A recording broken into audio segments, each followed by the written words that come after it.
How to set up automatic screen lock time on Android. This tutorial shows you how to control how long your screen stays on before it locks automatically.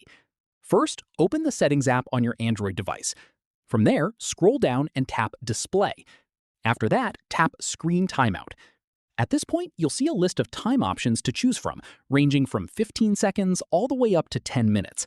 From here, tap whichever duration works best for you, and the setting saves automatically straight away. Following this, if you want your screen to lock immediately after it times out, rather than waiting for a separate lock delay, open the Settings app again, scroll down, and tap Lock Screen. After that, tap Secure Lock Settings and verify with your PIN or biometrics. From here, tap Lock Automatically and set it to Immediately, so your device locks right when the screen turns off without any additional delay.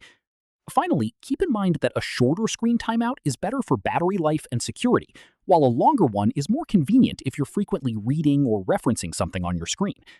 That's how you set up automatic screen lock time on Android. If this helped, give it a like, subscribe for more tutorials, and ring the bell so you catch the next one. See you then!